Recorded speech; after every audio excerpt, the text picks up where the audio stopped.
ओम शांति, ओम शांति, ओम शांति। बाबा कह रहे हैं, मीठे बच्चे, बाप की श्रीमत तुम्हें 21 पीढ़ी का सुख दे देती है। 21 पीढ़ी का बाप की श्रीमत, अगर श्रीमत पर हम चलते हैं तो 21 पीढ़ी तक बाबा की गारंटी है। लेकिन श्रीमत पर चलने से, पूरा एक्यूरेट हम श्रीमत पर चलें। इतनी न्यारी मत बाप के सिवा कोई नहीं दे सकता। इतना न्यारा मत जो बाप खुद नहीं सुख पाएगा लेकिन हम लोगों को सुखी बना देता है। 1 जन्म 2 जन्म नहीं, 21 जन्मों तक तुम श्रीमत पर चलते रहो। ये बाप की गारंटी है कि तुम अगर चलते रहो तो तुम्हें 21 पीढ़ी का सुख लेने से कोई रोक नहीं सकता है। प्रश्न है, अपने आप को राज तिलक देने का सहज पुरुषार्थ क्या है? अपने आप को राज तिलक देना है, कोई देगा नहीं। इसका पुरुषार्थ क्या है? उत्तर है, अपने आप को राज तिलक देने के लिए बाप की जो शिक्षाएं मिलती है उन पर अच्छी रीति चलो। जो भी शिक्षा, हम कितना अच्छा से चल रहे हैं, अपने आप को चेक करें। उसके बाद देखिए अपने आप सब ठीक हो जाएगा। इसमें आशीर्वाद या कृपा की बात नहीं है कि बाबा हमको विजयी बना दो, बाबा मुझे अच्छा बना दो, ये नहीं बोलना है। अच्छा बनने का पुरुषार्थ करना है। दूसरा, फॉलो फादर करो, दूसरे को नहीं देखो। मन मना भाव, इससे अपने को आप ही तिलक मिलता है। पढ़ाई और याद की यात्रा से तुम बेगर टू प्रिंस बनते हो। बेगर टू प्रिंस, यहाँ पर मेरा कुछ भी नहीं है। ये तन जब मेरा नहीं है तो फिर सब कुछ खत्म हो गया। जब तन ही मेरा नहीं है तो सब खत्म हो गया कि नहीं?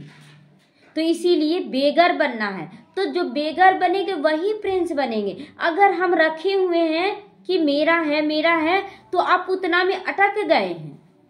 इसलिए बेगर बन जाना, मेरे पास कुछ भी नहीं है। एकदम हर पल महसूस हो कि मेरे पास तो कुछ है ही नहीं रियल में। और अगर रहेगा ना तो बार बार बुद्धि वहां तक ले ही जाती है। रखे हुए हैं ना, ये बुद्धि आप ही की बोलती है। तो बेगर मतलब जब नहीं रहेगा ना तो बोलेंगे है ही नहीं मेरे पास कुछ। ये घर नहीं, ये संपत्ति नहीं, ये शरीर नहीं, ये मन नहीं, तो फिर जाएगा कहाँ बुद्धि, है ना? तो इसीलिए बेगर टू प्रिंस बनना है। ब्रह्मा बाबा यही तो किया ना, सब पहला कदम उनका तो यही है। सर्वंश त्यागी बने, सर्वंश समर्पण कर दिए। गीत बजाए ओम नमः शिवाय, ओम शांति। जब बाप और दादा ओम शांति कहते हैं तो 2 बार भी कह सकते हैं, क्योंकि दोनों एक ही शरीर में हैं। एक है अव्यक्त, दूसरा है व्यक्त, दोनों इकट्ठा हैं। तो 2 का इकट्ठा आवाज भी होता है। अगर अलग अलग भी हो सकता है, ओम शांति भी हो सकता है, या एक ही ओम शांति में दोनों का आवाज हो जाएगा। तो यह एक वंडर है ना, 2 आत्माएं बात कर रही हैं। दुनिया में यह कोई नहीं जानता कि परमपिता परमात्मा इनके शरीर में बैठकर हमें ज्ञान दे रहे हैं। बाहर वाले नहीं जान रहे। बाबा के बच्चे तो सारे जान जाते हैं, लेकिन बाहर वाले नहीं। तो यह कहाँ भी लिखा हुआ नहीं है कि शिव बाबा आकर ऐसे ज्ञान देता है। बाप ने कल्प पहले भी कहा था, अभी भी कहते हैं कि मैं इस साधारण तन में बहुत जन्मों के अंत में इनमें प्रवेश करता हूँ, इनका आधार लेता हूँ। बूढ़े ब्राह्मण बनकर, तो बूढ़े ब्राह्मण बनकर कौन बना? बूढ़ा ब्राह्मण तो है ही वो। तो फिर कौन बना बूढ़े ब्राह्मण बनकर? कंचन महल की हो। तो कंचन महल कर दे रहा है ना। हमारा शरीर जो विकारी था उसको निर्विकारी बना रहा है। 16 कलाओं से संपूर्ण बना दे रहा है, सर्व गुणों में संपन्न बना दे रहा है। तो ये तो कहीं ना कहीं आपको इसका मिल जाता है, प्रूफ मिल जाता है भक्ति मार्ग में भी। गीता में कुछ न कुछ वर्शंस हैं जो कि रियल भी हैं। ये सब लिखा हुआ है ना, गीता में भी लिखा हुआ है। यह रियल अक्षर है। मैं बहुत जन्मों के अंत में प्रवेश करता हूँ। अंत में माना वानप्रस्थ अवस्था में शिव बाबा प्रवेश करता है, जबकि ये वानप्रस्थ अवस्था में है ब्रह्मा बाबा। तो इनके लिए कहना तो ठीक है ना कि इनके तन में आया बाबा। तो पहले सतयुग में इनका ही जन्म है, जन्म भी इन्हीं का होगा। फिर लास्ट में वानप्रस्थ अवस्था में है जिसमें ही बाप प्रवेश करते। तो इनके लिए ही कहते हैं, यह नहीं जानते कि हमने कितने पुनर्जन्म लिए। खुद ब्रह्मा बाबा भी नहीं जानता कि हमने कितने पुनर्जन्म लिए। शास्त्रों में तो 84 लाख पुनर्जन्म लिख दिया है। यह सब भक्ति मार्ग है उलझाने के लिए। इसको कहा जाता भक्ति कल्ट, मतलब भटकाने वाला भक्ति। ज्ञान कांड अलग होता है, भक्ति कांड अलग होता है। भक्ति करते करते उतरते आए हैं। यह ज्ञान तो एक ही बार मिलता है। बाप एक ही बार सबकी सद्गति करने आते हैं। बाप आकर सबकी एक ही बार प्रारब्ध भी बनाते हैं, सद्गति भी करते हैं तो प्रारब्ध भी बनवाते हैं। भविष्य की तुम पढ़ते हो कहाँ के लिए? नई दुनिया के लिए। भविष्य नई दुनिया के लिए। तो बाप आते हैं नई राजधानी स्थापन करने। तो अभी क्या बनना है? बेघर बन जाना। मेरा कुछ भी नहीं, तभी याद नहीं आएगा। इसीलिए इसको राजयोग कहा जाता है। अपने ऊपर राजयोग सीखें कैसे करना है, लेकिन किसी के ऊपर निर्भर नहीं। इनका बहुत महत्व है। चाहते हैं भारत का प्राचीन राजयोग कोई सिखलावे, परंतु आजकल ये सन्यासी लोग बाहर जाकर कहते हैं कि हम प्राचीन राजयोग सिखलाने आए हैं। अच्छा, राजयोग सिखलाने आए हैं तो आप छोड़कर क्यों चले गए? छोड़कर सन्यास क्यों ले लिए? तो वह समझते हम तो सीखें, क्योंकि समझते योग से ही पैराडाइज स्थापन हुआ। तो विदेशी तो नहीं समझते ना, वो लोग सोचते हैं कि यही योग से पैराडाइज होगा। तो बाप समझाते योग बल से तुम पैराडाइज के मालिक बनते हो। योग बल से पैराडाइज स्थापन किया है बाप ने। कैसे स्थापन करते हैं वो नहीं जानते। यह राजयोग रूहानी बाप ही सिखलाते हैं। हम बच्चे समझ रहे हैं ना कि कैसे हम लोग पूरे विश्व के महाराजा महारानी बनने जा रहे हैं, विश्व राज्य अधिकारी बनने जा रहे हैं। तो जिस्मानी कोई मनुष्य सिखला नहीं सकता। आजकल एडल्ट्रेशन, करप्शन तो बहुत है ना, भ्रष्टाचार बहुत बढ़ गया है। इसीलिए बाप ने कहा है मैं पतितों को पावन बनाने वाला हूँ। अभी कितना भ्रष्टाचार, इतना बम्स बना रहे हैं, मार काट कर रहे हैं, चोरी कर रहे हैं, डकैती कर रहे हैं, ये सब क्या है? तो करप्शन ही तो है। तो जरूर फिर पतित बनाने वाला भी तो पतित बनाने वाला कोई भी होगा ना। अभी तुम जज करो, बरोबर ऐसे है ना? यहाँ पर हो रहा है कि नहीं? अभी हो रहा है। मैं ही आकर वेद शास्त्रों आदि का सार सुनाता हूँ। ज्ञान से तुमको 21 जन्मों का सुख मिलता है। भक्ति मार्ग में अल्पकाल क्षण भंगुर सुख है। भक्ति मार्ग में क्या सुख है? देखिए, अगर एक बेटा बेटी का लोग शादी भी करते हैं तो जब से बेटा बेटी होता है ना, तब से थोड़ा थोड़ा पैसा, अपना सपना सब संजो कर रखते जाते हैं कि समय आएगा तो हम ऐसे करेंगे वैसे। और कितने दिन का मेला लगता है शादी ब्याह में? 5-10 दिन मान के चलिए। अब 5-10 दिन में पूरे जीवन का जमा पूंजी खत्म हो गया, शौक पूरा। तो अल्पकाल का हुआ कि नहीं? और सतयुग में होगा रोज हर घर में होली होगा, तो रोज रात को दिवाली होगा। तो अल्पकाल का पाना है कि सदा काल के लिए? सदा काल के लिए। तो वह है 21 पीढ़ी का सुख जो बाप देते हैं। बाप तुमको सद्गति देने के लिए जो श्रीमत देते वो सबसे न्यारा है ना, कि अपने ऊपर राज्य करो। सबसे पहले तो यही बाबा बोलता है, स्वराज अधिकारी बनो, पति से पावन बनो। यह बाप सबके दिल लेने वाला, सबका दिलाराम है ना वो। तो दिल ले लिया ना सबका, कि दिमाग लिया है? दिल ले लिया ना। और दिल जहाँ जाएगा वहाँ दिमाग जाएगा कि नहीं? वहाँ दिमाग भी जाएगा। तो जैसे वह जड़ दिलवाड़ा मंदिर है, तो यह फिर चैतन्य दिलवाड़ा मंदिर है। चैतन्य यानी कि जो बाबा का घर है वो चैतन्य दिलवाड़ा मंदिर, और जड़ मंदिर तो दिलवाड़ा मंदिर है वो। तो एक्यूरेट तुम्हारी एक्टिविटी के ही चित्र बने हैं। कैसे देखते हैं नीचे में देवरानी जेठानी, मतलब लड़ाई झगड़ा को दिखाया गया, बांटा गया। मेरे को भी ये मंदिर बनाना है, मेरे को भी मंदिर बनाना है, ऐसे करके लड़ाई झगड़ा हुआ। उसके बाद धीरे धीरे योग तपस्या का दिखाया गया हर रूप से। उसके बाद दिखाया गया हाथी सवार, घुड़सवार, ये भी वहाँ बना हुआ है। और सबसे ऊपर में क्या बना है? सोने से, मतलब स्वर्ग बनाया हुआ है। तो इस समय तुम्हारी एक्टिविटी ही तो चल रही है ना। कैसे कलयुग में शूद्र थे, फिर कैसे ब्राह्मण बने, कैसे पुरुषार्थी जीवन को अपना रहे हैं, और कैसे हम फिर देवी देवता बन जाएंगे। तो दिलवाड़ा बाप, दिल वाला बाप मिला है, सबका सद्गति करने वाला। दिल वाला मतलब दिल लेने वाला है वो, और हमारी सद्गति कर रहा, सबका दुख हर कर सुख देने वाला है। दुख हर रहा है कि नहीं? तो ये कहते हैं जो कि दुख हरता सुख करता, वो आज हम लोग देख रहे हैं लेकिन अभी बाहर वाले क्या बोलते हैं, दुख सुख सब भगवान ही देता है, जबकि दुख हरता है, सुख करता है। तो कितनी ऊंची से ऊंचा गाया हुआ है, ऊंची से ऊंचा है भगवान शिव बाप का की महिमा। भर चित्रों में शंकर आदि के आगे शिव का चित्र दिखाया है। वास्तव में देवताओं के आगे शिव का चित्र रखना तो निषेध है, तो किसके आगे रखते हैं शिव का चित्र? शंकर के आगे। और शंकर को क्या दिखाते हैं? तपस्वी मूर्त, वैराग्य वृत्ति, है ना, विकारों को वश में किया हुआ। ये सारा प्रैक्टिकल कौन बन रहा है? हम बच्चे बन रहे हैं। तो वह तो भक्ति करते नहीं, देवी देवता तो भक्ति करते नहीं जो देवी देव शिव बाबा का मूर्ति उनके सामने दिखाया जाए। भक्ति ना देवताएं करते हैं ना सन्यासी कर सकते, वह तो ब्रह्म ज्ञानी और तत्व ज्ञानी होते हैं। जैसे यह आकाश तत्व है वैसे वो भी ब्रह्म तत्व है। वह बाप को याद नहीं करते हैं, ना उनको यह महामंत्र मिलता है। ये महामंत्र कौन सा है? महामंत्र, हाँ, मन मना भाव। यह महामंत्र बाप ही आकर संगम युग पर देते हैं कि बच्चे मन को अपने बस में कर लो। सबसे बड़ा तो यही है कि मन जो भाग रहा ना उसको पकड़कर अपने बस में करो। सबका सदगति दाता एक ही बार आकर मन मना भाव का मंत्र देते हैं। बाप कहते बच्चे देह सहित देह के सब धर्मों का त्याग करो। कौन सा धर्म है देह का? हाँ, माता पिता भाई बहन बंधु सखा ये सारा रिश्ता त्याग दे। क्या बन जाए? आत्मा बन जाए। और आत्मा बनकर फिर किससे संबंध जोड़े? परमात्मा से। तो अपने को अशरीरी आत्मा समझकर मुझ बाप को याद करो।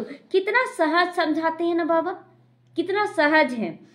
रावण राज्य के कारण तुम सब देह अभिमानी बन गए हो, सब देह अभिमानी। अभी बाप तुमको आत्मा अभिमानी बनाते। अपने को आत्मा समझकर मुझ बाप को याद करते रहो तो आत्मा में जो खाद पड़ी है ना देह अभिमान का वो निकल जाएगा। सतो प्रधान से सतो में आने में से कलाएं कम हो जाती हैं। जैसे जैसे देखिए गाड़ी जब सीधा रोड में चल रहा है तो कम ऊर्जा खत्म होती है। अभी आप पहाड़ पे चढ़िए, आपका ऊर्जा ज्यादा लगेगा। तो गाड़ी जब बीच बीच में ठोकर हो, गड्ढा हो, उसमें ठोकर लगा लगा के चले ना तो उसका एनर्जी जल्दी जल्दी उसका पेट्रोल खत्म हो जाता है। लेकिन सीधे रास्ते में चले ना तो बड़ा मस्ती से चलता है। तो सतयुग त्रेता था सीधा रास्ता, लेकिन जब जैसे ही द्वापर युग आया द्वापर कलयुग तो इतना ज्यादा ठोकर धीरे धीरे लगने लगा कि हमारी कलाएं चट होने लगी। तो सोने की कैरेट होती है ना, सोने की भी कैरेट होती है ना, 24 कैरेट 22 कैरेट होता है। अभी तो कलयुग अंत में सोना देखने में भी नहीं आता है। कितना महंगा सोना है, जाकर देखिए, लेने वाले भी सोचते हैं। सतयुग में तो सोने के महल हो जाएंगे। सोचेंगे आज लोग बोलता है ना सोना अभी जमा कर रहे, सोना का सिक्का जमा कर रहा, सोने का कुछ, लेकिन क्या जाएगा वो? तो कितना रात दिन का फर्क। वहां सोने का महल हम लोगों को आपरूपी मिलेगा, यहाँ क्यों सोने के पीछे? अब लालच आता है क्या? कोई लाख सोना रख दे तो लेंगे क्या? थोड़ा सा ले लेते हैं, ऐसा होगा? मन में आएगा? नहीं, हमको कुछ नहीं चाहिए। उसका नाम ही है गोल्डन एज वर्ल्ड। हम लोग सोने की दुनिया में ही जा रहे हैं। वहाँ का फर्नीचर तक सोने का हो जाएगा। हाँ, कुछ भी मतलब लकड़ी का भी नहीं, टाइल्स मार्बल का भी नहीं, कुछ नहीं, सोने का महल होगा। तो वहाँ ईट पत्थर आदि का काम ही नहीं होता है। वहां पर ईट पत्थर का होगा, ये ईट ही पत्थर है ना, टाइल्स मार्बल। तो बिल्डिंग बनती है उसमें भी सोने चांदी के सिवाय और कीचड़, सोने चांदी के अलावा कोई कीचड़ पट्टी नहीं लगाई जाती है। वहां पर केवल सोना हीरा जड़ा रहता है सबके महलों में। वहाँ साइंस से बहुत सुख होता है। जो साइंस यहाँ से, जैसे यहाँ एरोप्लेन ये सब बना रहे हैं और वही अगर सीख रहे हैं तो वही जाएंगे वहाँ पर बनाएंगे पुष्पक विमान बनाएंगे जो संकल्प से चलेगा। अभी देखिए सोलर सिस्टम से लाइट उट कितना निकल रहा है, दिन भर चार्ज होगा और सेंस से चलता है। जैसे कि मनुष्य वहाँ जाएगा ना तो वो जल जाएगा अपने आप, ऐसा मतलब सोलर सिस्टम से बना हुआ है। तो यह भी ड्रामा बना हुआ है ना, सारा कलाएं यहाँ सीख कर लोग जाएंगे वहां पर, साइंस वाले भी। तो इस समय साइंस घमंडी है, सतयुग में घमंडी नहीं कहेंगे। यहाँ घमंड करते हैं ना, वहाँ घमंड नहीं होगा। वहां तो साइंस से तुमको बहुत सुख मिलता है, यहाँ है अल्पकाल का सुख, फिर इससे भी बड़ा भारी दुख मिलता है, फिर इससे ही बड़ा बहुत भारी दुख मिलता है। अभी दुख है कि नहीं? जो साइंस वाले इतना सुख का साधन बनाए वही आज बॉम्ब्स बना रहे हैं। तो बॉम्ब से दुख होगा कि नहीं? तो बड़ा भारी दुख होगा। बॉम्ब्स आदि ये सब विनाश के लिए बनाते रहते हैं। बॉम्ब्स बनाने के लिए दूसरों को मना करते, फिर खुद बनाते हैं कि चलो सेफ्टी के लिए बना रहे हैं, ये सोचकर बना रहे हैं। सारा देश अपने सेफ्टी के लिए बना रहा है। समझते भी है इन बॉम्ब्स से हमारी ही मौत होनी है, लेकिन फिर भी बनाते रहते हैं। तो बुद्धि मारी गई ना, इसी के लिए कहा जाता है विनाश काले विपरीत बुद्धि। तो यह सब ड्रामा में इन्होंने हुआ है। बनाने के सिवाय रह नहीं सकते। सभी देश बनाकर रखे हुए। शोपीस है क्या कि बना कर रख दिए और कोई काम नहीं आएगा? लास्ट में सब एक दूसरे के ऊपर डालेंगे। बोलते ना, दो बिल्ला लड़ा और माखन तीसरे को मिल गया। किसको माखन मिलेगा? हम बच्चों को मिल जाएगा माखन। तो मनुष्य समझते इन बॉम्ब से हमारा ही मौत होगा, परंतु पता नहीं कौन प्रेरित कर रहा है। हम बिना बनाए रह नहीं सकते हैं। उन लोग भी समझता है कि कोई प्रेरणा दे रहा है कि ऐसे बॉम्ब बनाओ, ऐसे विनाश के लिए। तो विनाश भी ड्रामा में न्यूज है। कितना भी भल कोई पीस प्राइज दे दे, परंतु पीस स्थापन करने वाला बाप ही है।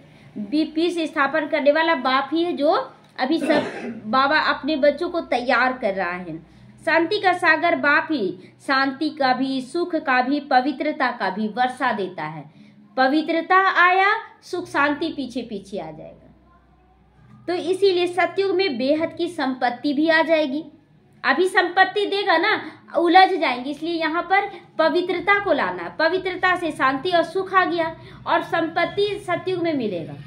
हालांकि यहाँ भी कमी नहीं होने देगा बाबा, कभी भी कोई कमी नहीं होता है। ये तो देख रहे हैं कि बढ़ता है, घटता नहीं है बाबा के बल। लेकिन जो बेगर बनेंगे उसका घटेगा नहीं, और जो बेगर नहीं बनेंगे ना तो कुछ ना कुछ में अटकाव झुकाव रहेगा, तो कुछ कमी महसूस होता रहेगा। तो वहां तो दूध की नदियां बहती हैं। विष्णु को इसीलिए क्षीर सागर में दिखाते। क्षीर माना दूध की नदियां जहां बहे।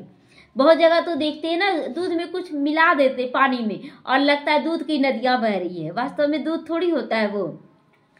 तो यह भेंट की जाती है। कहाँ वो क्षीर सागर और कहाँ यहाँ विषय सागर। विषय सागर में लोग बह रहे हैं, विकारी बन रहे हैं। भक्ति मार्ग में फिर तालाब आदि बनाकर उसमें पत्थर पर विष्णु को सुला देते, मूर्ति बनाते हैं।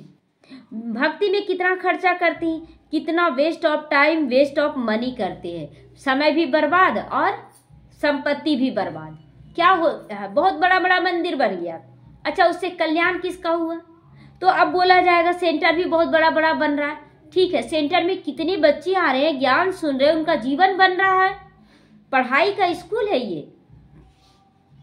तो देवियों की मूर्तियों पर देखो कितना खर्चा कर बनाते हैं, फिर समुद्र में जाकर डाल देते हैं। तो क्या हुआ? पैसा वेस्ट हुआ कि नहीं? क्या हुआ? 9 दिन में कितना करोड़ धन बर्बाद, अरबों का धन बोलिए। तो यह है जैसे गुड़ियों की पूजा। कोई के भी ऑक्यूपेशन को तो जानते नहीं, पता तो है नहीं कि कौन क्या करके गया है। अभी तुम किसके भी मंदिर में जाओ तो तुम हर एक का ऑक्यूपेशन जानते हो। ऑक्यूपेशन माना मतलब वो क्या करके गए हैं। बच्चों को मना नहीं है कहीं भी जाने के लिए। आप मंदिर में जाओ, अगर परिवार वाले बोल रहे हैं या तो ऐसे भी सेवार्थ भी, आप मंदिर में जाओ और मूर्ति को देखकर अपने अंदर नशा चढ़ाना कि मैं यही बन रहा हूँ, मेरा ही मूर्ति है ये नशा चढ़ाना है। आगे तो बेसमझ बनकर जाते थे, यहाँ पूजा करो, ऐसे चढ़ा दो, ऐसे चढ़ा दो। कितना लूटा जाता था ना, बहुत लूटा जाता है। एक मनसा देवी का मंदिर है, कहाँ पर पता नहीं कहाँ पर है, याद नहीं आ रहा है, हरिद्वार में है कहीं तो है मनसा देवी का मंदिर, ऊपर पहाड़ पर। और गए वहां पर तो इतना गड्डी, मतलब 10 जो अलग से खर्च हो रहा था, इतना गड्डी, यहाँ 10 रुपये चढ़ाइए, यहाँ 10 रुपये चढ़ाइए, और इतना मतलब लास्ट में ना पूरा गड्डी खत्म। तो इतना बर्बादी हुआ। और लोग बोलते भक्ति करने आए, रोज रोज आइएगा, ये इतना बड़ा प्रसाद चढ़ाइए, इतना। वो लोग तो अपना बेचने के लिए इतना छोटा छोटा, और कुछ नहीं देता है उसमें। फूल दे दिया, थोड़ा सा कुछ दे दिया, और 100 रुपया, 150 रुपया, 200 रुपया दे रहा है, और दे रहा है लोग।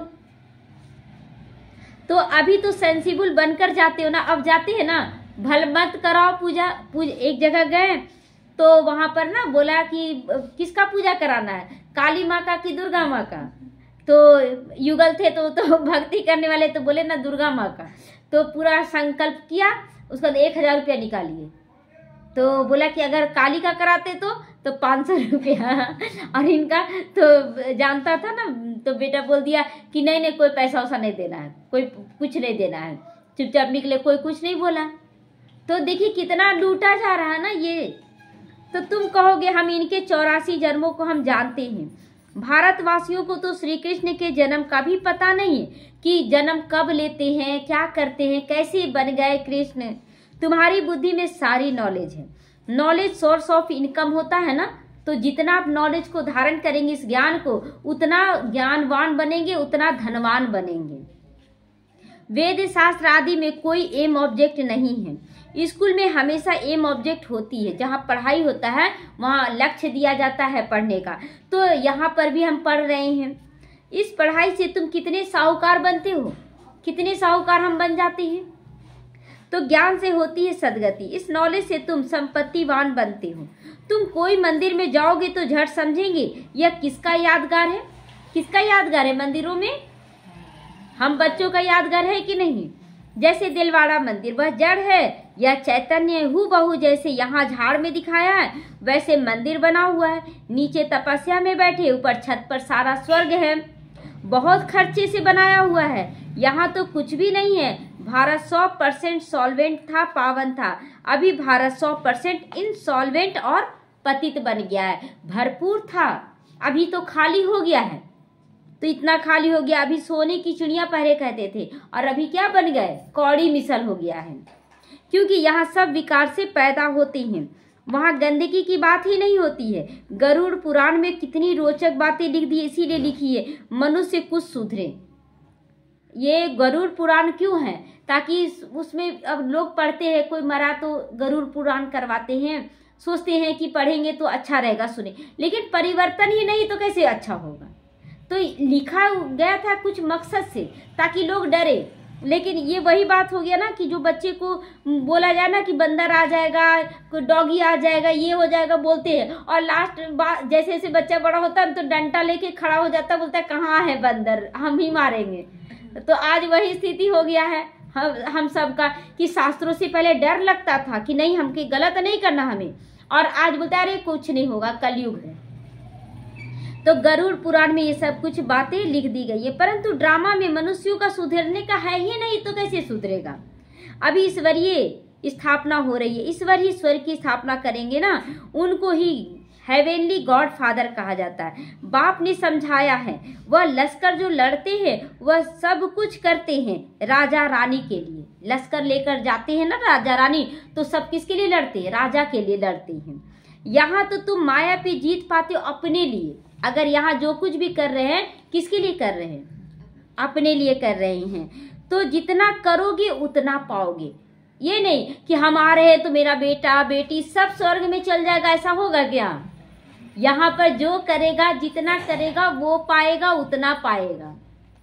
तो तुम हर एक को अपना अपना तन मन धन भारत को स्वर्ग बनाने में खर्च करना पड़ता है। यहाँ कोई भी प्रोग्राम बाबा के बच्चे ही करते हैं, चंदा मांगा जाता है क्या बाहर वालों से? नहीं। तो यहाँ बाबा कहता जितना अपना तन मन धन लगाते हो उतना तुम भरपूर होते जाते हो।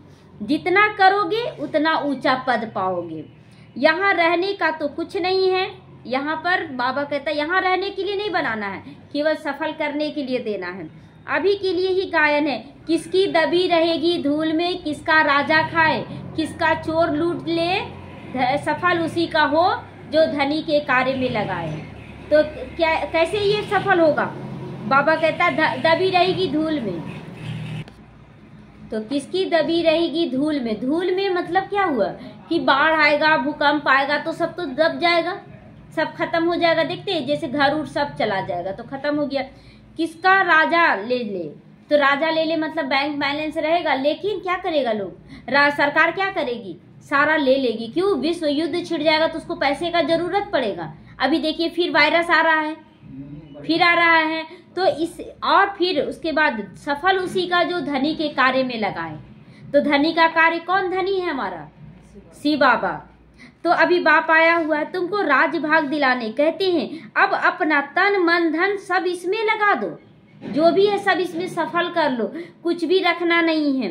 इसने यानी ब्रह्मा ने क्या किया, सब कुछ न्योछावर कर दिया। इनको कहा जाता महादानी। इतना महादानी तो सब बच्चे बन नहीं पाते हैं।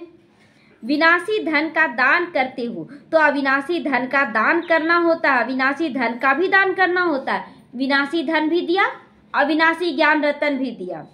तो जितना जो दान करे, नामी ग्रामी दो दानी होते हैं ना, तो कहते फलाना बड़ा फिलांथ्रोपिस्ट था।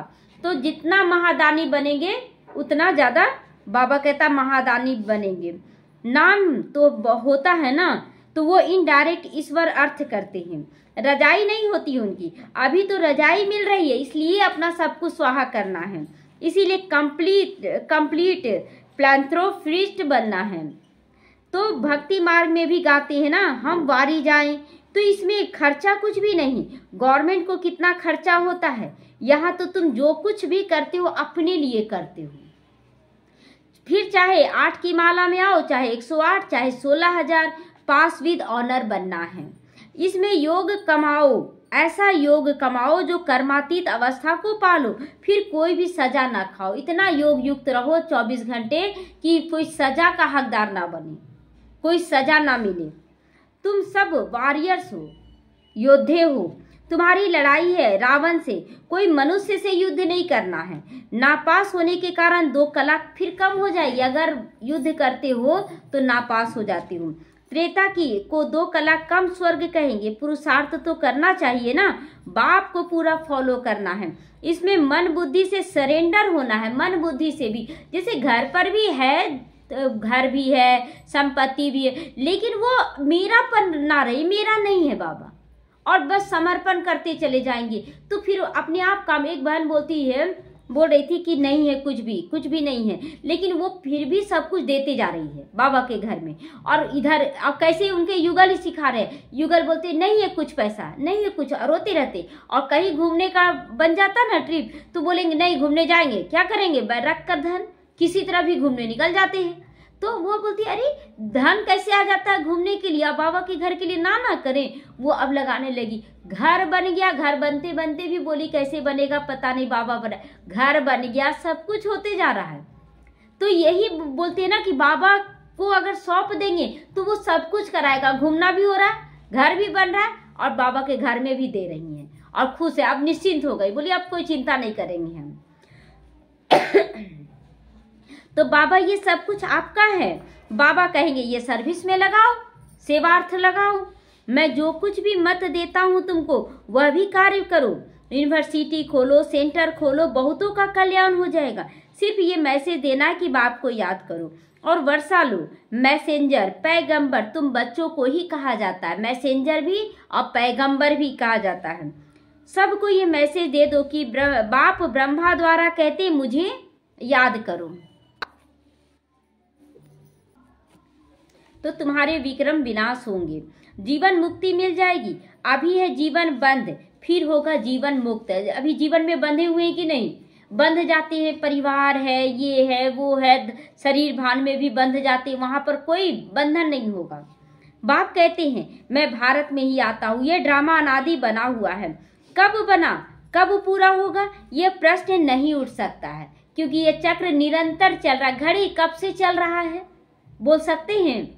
नहीं, घड़ी चल रहा है। हाँ, उसमें बैटरी खत्म होता है तो फिर बैटरी भरा जाता है। उसी तरह हम लोगों का बैटरी खत्म हुआ, बाबा बैटरी भर रहा है। यह तो ड्रामा अनादि चलता ही रहता है। आत्मा कितनी छोटी बिंदी है, उसमें यह अविनाशी पाठ नूंधा हुआ है। कितनी गुह्य बातें हैं। स्टार मिसल छोटी बिंदी है। माताएं भी यहाँ मस्तक पर बिंदी लगाती हैं, बिंदी लगा देती हैं। अभी तुम बच्चे पुरुषार्थ से अपने आप को राज तिलक दे रहे हो, राज तिलक दे रहे कि मैं राजा महाराजा बनने वाली आत्मा हूँ। यही बार बार संकल्प करें। तो जब बोलेंगे संकल्प देंगे तो अपने आप को फिर चेक करेंगे कि मेरी कोई कर्मेंद्रियां मुझे गुलाम तो नहीं बना रही हैं। तो तुम बाप की शिक्षा पर अच्छी रीति चलोगे तो जैसे कि तुम अपने को राज तिलक दोगे, अगर शिक्षा पर अच्छे से चलते हैं। ऐसे नहीं कि इसमें आशीर्वाद या कृपा मांगनी है कि हमको पास कर देना बाबा, हमको 8 की माला में आना, ऐसे तो नहीं होगा ना। आप करते चले जाएं, आपका स्थान बनता चला जाएगा। तुम ही अपने को राज तिलक देते हो। असुर में ये राज तिलक है। फॉलो फादर करने का पुरुषार्थ करना है, दूसरों को नहीं देखना है, भाई बहनों को नहीं देखना है। यह मन मना भाव जिससे अपने को आप ही तिलक मिल जाता है, बाप नहीं देते हैं। यह है ही राजयोग। जितनी आत्माओं को आप पालना देने के निमित्त बनते हैं, जितनी आत्माओं का कल्याण करते हैं, आप राज तिलक ले लेते हैं। तो इसीलिए हम लोगों को पालना देना है, लेने का इच्छा मात्रम अविद्या कर दे, कोई मतलब ज्ञान ही ना हो कि अपने लिए क्या मांगे, सब कुछ तो है ऐसा महसूस हो, तो तुम बेगर टू प्रिंस बनते हो। तो बेगर से प्रिंस बनना है। अब जैसे बीच का हो गया कि थोड़ा रखते हैं, थोड़ा हम अपने लिए तो फिर बेगर तो नहीं बने ना, मेरा कुछ है ही नहीं। तो कितना अच्छा पुरुषार्थ करना चाहिए, फिर इनको भी फॉलो करना है ब्रह्मा बाप को।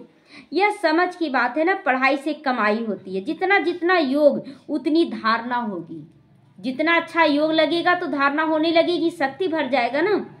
तो योग में ही मेहनत है, इसीलिए भारत का राजयोग गाया हुआ है। आप समझ से जितना योग लगाते हैं बाबा से, उतना धारणा आपका बढ़ेगा, जितना धारणा बढ़ेगा उतना सेवा बढ़ेगा, जितना सेवा बढ़ेगा उतना पोस्ट ऊंचा होगा।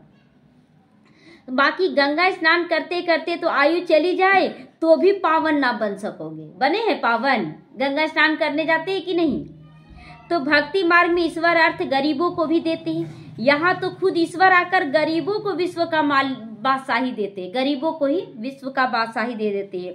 गरीब निवाज है ना भारत, जो 100% सॉल्वेंट था वह इस समय 100% इनसॉल्वेंट बन गया, एकदम गरीब बन गया है। दान हमेशा गरीबों को दिया जाता है। बाप कितना ऊंचा बनाते हैं, ऐसे बाप को भी गाली दे देते हैं। बाप कहते हैं जब ऐसे ग्लानि करते हैं तब मुझे आना पड़ता है, जब बाप का भी ग्लानि करते हैं तब बाबा को आना पड़ता है। यह भी ड्रामा बना हुआ है, यह बाप भी है, टीचर भी है। सिख लोग कहते हैं सतगुरु अकाल, अकाल मतलब जिसको काल खा नहीं सकता। तो कृष्ण को भी दिखाते हैं शरीर छोड़ते हुए, राम को भी दिखाएं। तो जो अकाल मूर्त है, जो कभी मरता नहीं, वो तो एक सी परमात्मा है। बाकी भक्ति मार्ग में गुरु तो ढेर है। अकाल को तख्त सिर्फ यह मिलता है, अकाल को सिर्फ कौन सा तख्त मिला अकाल को? अकाल कौन है? शिव बाबा। और तख्त कौन सा मिला? ब्रह्मा तख्त मिला। तो तुम बच्चों को भी तख्त यूज करते, तुम बच्चों का भी तख्त यूज करते बाबा। हम बच्चों के द्वारा कहीं भी सेवा करवा देते हैं। कहते हैं मैं इनमें प्रवेश करके सबका कल्याण करता हूँ। इस समय इनका ये पाठ है, ये बड़ी समझने की बात है, नया कोई समझ ना सके ये सब। अच्छा, मीठे मीठे सीखी लदे बच्चों प्रति माता पिता बाप दादा का याद प्यार और गुड मॉर्निंग। रूहानी बाप की रूहानी बच्चों को नमस्ते। हम रूहानी बच्चों की रूहानी माता पिता बाप दादा को याद प्यार, गुड मॉर्निंग और नमस्ते नमस्ते। शुक्रिया बाबा, शुक्रिया। धारणा के लिए आज मुख्य सार है, अविनाशी ज्ञान धन का दान कर महादानी बनना है।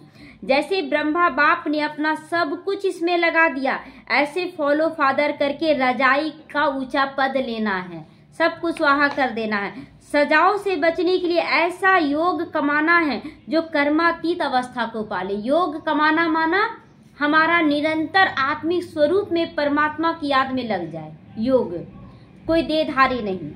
पास विद ऑनर बनने का पूरा पूरा पुरुषार्थ करना है, दूसरों को नहीं देखना वो क्या कर रहा, वो क्या नहीं कर रहा है, चलो अच्छा है, बाबा भाग्य हमको दे रहा है, ऐसा समझना है।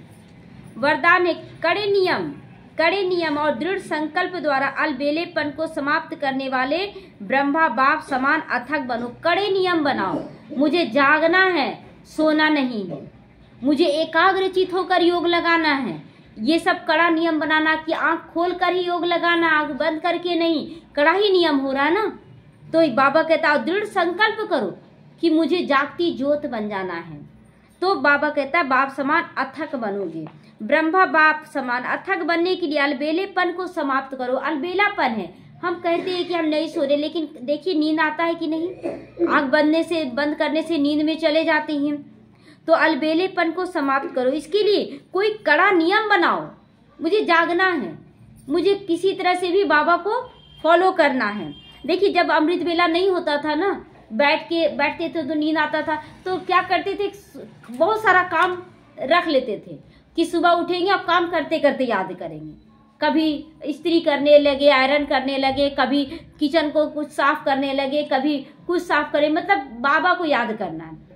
तो नियम रखे कि जागना है, तो देखिए अब जाग रहे हैं, अब एक नियम बन गया है, अब तो कोई फर्क ही नहीं पड़ता है। लोग बोलते थे पहले कि 3 घंटा 4 घंटा सोओगे तुम्हारा तबीयत क्या हो जाएगा, और आप देख रहे हैं कि स्वस्थ है, सब कुछ अच्छा है।